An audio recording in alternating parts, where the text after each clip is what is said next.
श्री शिवाय नमस्तुभ्यम। तो अब फाइनली 5 दिन वो पूरे हो चुके हैं हमारी 5 दिवसीय पूजन के, यानी कि धनतेरस की पूजन की, नरक चतुर्दशी के पूजन की, दीपावली, गोवर्धन पूजा और आज आप सभी लोगों ने भाई दूज की भी पूजन को कंप्लीट कर लिया ना। तो आज हम लोग बात करने वाले हैं कि चलो ये सारी पूजन जो आप लोगों ने ख़त्म करी है, इनमें से जो जो सामान आपके पास में थे, जैसे माता लक्ष्मी, भगवान गणेश की मूर्ति, उनका क्या करना है, जो सिक्के थे, कमलगट्टे थे, अमर बेल के टुकड़े थे, खड़ी हल्दी थी, उसका क्या करेंगे। और सबसे बड़ी बात है कि इन 5 दिनों में जितने दीपक आप लोगों ने जलाए हैं जहाँ जहाँ पर, उन बचे हुए दीपक का क्या करेंगे, मतलब जो जले हुए दीपक थे उनका क्या करेंगे। साथ ही साथ मैंने आपको नारियल चढ़ाने वाला बताया था, धनिया चढ़ाने की बात बताई थी, गुड़ और बहुत सारी पूजन सामग्री आप लोगों ने इस 5 दिवसीय पूजन में किया होगा। तो आज हम लोग इसी की बात करेंगे कि एक्चुअली में हमें कैसे और इन सामान का विसर्जन करना होगा, ठीक है ना।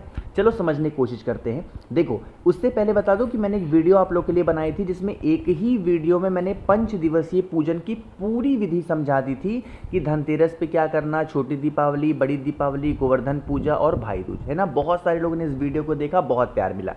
अब बात करते हैं कि ये जो पूजन विधि आप लोगों ने की है, इस पर सामान का करेंगे क्या, है ना।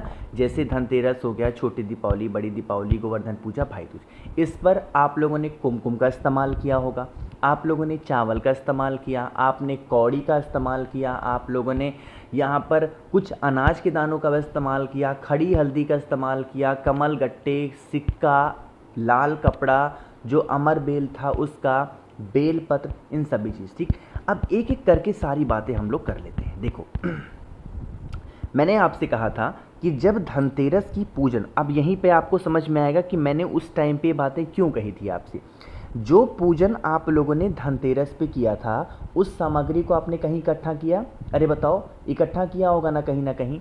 उसी प्रकार से जो छोटी दीपावली पे पूजन किया, जिस स्थान पर आपने धनतेरस की पूजन सामग्री को इकट्ठा किया, वहीं पे तो रखा होगा। अब आप लोगों को इनमें से कुछ चीज़ों का विसर्जन कर देना है और कुछ चीज़ों को अपने पास में रखना है। जैसे आपके पास में डेली चढ़ाते चढ़ाते मुझे लग रहा होगा कि 5 दिन की पूजा में कम से कम 12 से 15 कमल गट्टे तो आराम से होंगे, 12 से 15 हल्दी की गांठ आराम से होगी और 12 से 15 अमर बेल के टुकड़े आराम से होंगे, है ना। अब रखना तो इसमें से हमें कुछ ना कुछ तो है ही, लेकिन आप लोगों को जो धनतेरस पे आपने किया था पूजन, जो छोटी दीपावली पे किया पूजन, जो बड़ी दीपावली पे किया और जो गोवर्धन पूजा पे किया, उन सभी सामग्रियों का विसर्जन करना है। जैसे जो कमल गट्टा इन 4 दिनों में चढ़ाया उसका विसर्जन, जो खड़ी हल्दी चढ़ाया उनका विसर्जन और जो आप लोगों ने अमर बेल के टुकड़े चढ़ाए उनका विसर्जन। सिर्फ और सिर्फ लास्ट दिन की पूजा में, जो भाई दूज की पूजा हुई थी, लास्ट दिन की पूजा, उस पूजा में जो आपने एक अमर बेल के टुकड़े, एक हल्दी की गांठ और एक आप लोगों ने कमल गट्टा चढ़ाया था, उसे आपको अपने घर की अलमारी, तिजोरी में रखना है। किसके साथ में, ये जो 2 सिक्का चढ़ाया था ना, इन 2 सिक्कों के साथ में आप लोग को इन चीज़ों को रखना होगा। अब यहाँ पर एक नियम और सुनो। नियम क्या कहता है? नियम ये कहता है कि आज भाई दूज की जो पूजन आपने की थी, उस टाइम पे ही सारी विनती प्रार्थना किससे करनी थी? आपको माता लक्ष्मी से करनी थी। नियम क्या होता है कि आपको उस टाइम पे अपनी झोली फैलानी है, ठीक है ना। झोली फैलाने के बाद में इन दोनों सिक्कों को आपको अपनी झोली में रखना है। एक अमर बेल के टुकड़े, एक हल्दी की गांठ और एक आप लोगों को कमल गट्टा अपनी झोली में रखना है और माता लक्ष्मी से यही विनती करनी है कि हे माँ लक्ष्मी, आज इस 5 दिवसीय पूजन का हमारा आखिरी दिन था। आज हमने पूजन अच्छे तरीके से किया है, हमसे जो भी गलतियाँ हुई हों, हमसे जो भी त्रुटियाँ हुई हों, हमें नादान समझ के क्षमा करें। हमें पूजा पाठ का किसी भी प्रकार का ढंग नहीं है, हमें विधि विधान का भी ढंग नहीं है। आपसे हमें यही विनती करता हूँ या करती हूँ कि आप माता सरस्वती, भगवान गणेश और भगवान कुबेर के साथ में सदैव हमारे घर में विराजमान रहे, है ना। ऐसे विनती करनी है, ठीक। तो ये तो आपको बातें समझ में आ गई हैं। बात करते हैं कि भैया जो चावल के दाने थे, देखो चावल के दाने को विसर्जन नहीं करना है। चावल के दाने को कहाँ पे चढ़ाना है? चावल के दाने को आप सभी लोगों को किसी पेड़ के नीचे चिड़ियों के लिए डालना है ना। जो कुमकुम आप लोगों ने चढ़ाया था, इकट्ठा किया होगा कुमकुम ढेर सारा, उसका विसर्जन करना है नदी तालाब सरोवर में, ठीक है ना। जो आप लोगों ने धनिया लिया था, मेन चीज़ मैं बताने जा रहा हूँ, जो आप लोगों ने धनिया लिया था उस धनिया का भी विसर्जन आपको नदी तालाब में ही करना है।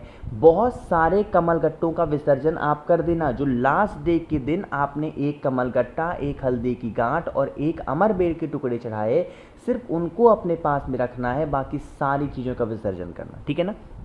अब सुन लो एक चीज़ और, वो चीज़ क्या है कि जो भैया ये माता लक्ष्मी की हमने फोटो, मूर्ति, प्रतिमा, जो भी पूजन हमने किया था भगवान गणेश के साथ में, माँ सरस्वती के साथ में, उनका क्या करेंगे।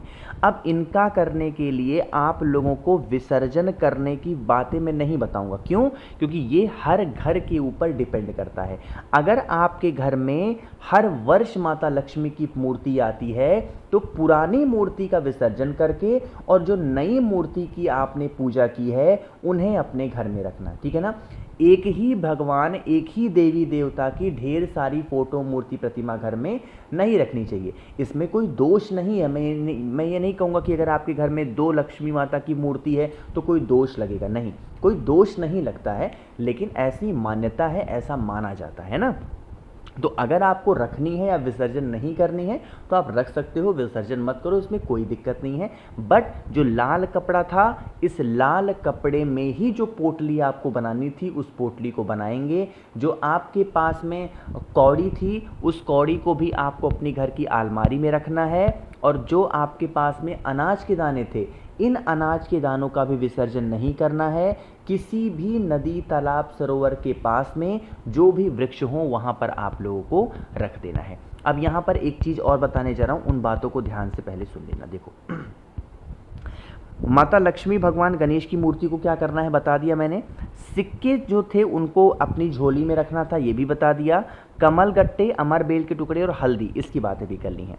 तीसरी बातें ये करते हैं कि जो नारियल था ना, उस नारियल का क्या करना है। देखो, मेरे यहाँ तो क्या होता है कि मेरे यहाँ जब माता लक्ष्मी की पूजन वगैरह हो जाती है तो हम लोग अगले दिन क्या करते हैं, उस नारियल को फोड़ करके जो भी पानी निकलता है या फिर उसमें से जो नारियल निकलता है ना, हम लोग उसको पूरे फैमिली, पूरे परिवार के साथ में आराम से उसे खाते हैं प्रसाद के तौर पे। आपके यहाँ अगर उस नारियल को खाया जाता है तो आप खा सकते हैं, या फिर बहुत सारे ऐसे परिवार हैं, बहुत सारी ऐसी फैमिली हैं जहाँ पर उस नारियल को किसी ब्राह्मण देवता, किसी पंडित जी को दे दिया जाता है।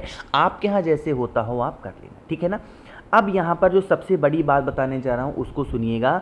जो जले हुए दीपक थे ना, उन जले हुए दीपक का हमें क्या, अच्छा इस जले हुए दीपक से पहले एक छोटी सी बात और बता दूँ। देखो, आप लोगों ने इस दीप से, बहुत सारे लोगों ने माता लक्ष्मी के पास में मिठाई भी चढ़ाई होगी, फल भी चढ़ाया होगा, और बहुत सारी जैसे लैया लोग चढ़ाते हैं, गट्टा चढ़ाते हैं, और बहुत सारी चीज़ें जो भी आपके घर में होगा आपने चढ़ाया होगा।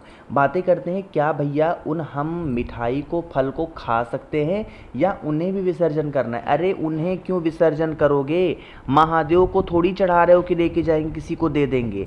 मिठाई हुआ, फल हुआ, उनको आप अपने घर में जितने भी सदस्य हो ना, आराम से बैठ के, प्रेम के साथ बैठ के उसको खा सकते हो, उसमें कोई दिक्कत नहीं है, ठीक है ना। तो आप मिठाई और फल का किसी भी प्रकार से, किसी भी रूप में कोई भी विसर्जन नहीं करेंगे। अब जो आखिरी बात बताने जा रहा हूँ उन बातों को ध्यान से सुनिएगा। जले हुए दीपक को हमें क्या करना है, क्या उनका भी विसर्जन कर देना है या नहीं करना है। मैं तो आपसे यही रिक्वेस्ट करूँगा कि उन जले हुए दीपक का विसर्जन मत करो। क्यों? मैंने आपको बताया है कि डेली आपको एक दिया अपने घर पे जलाना होता है, समझ रहे हो ना।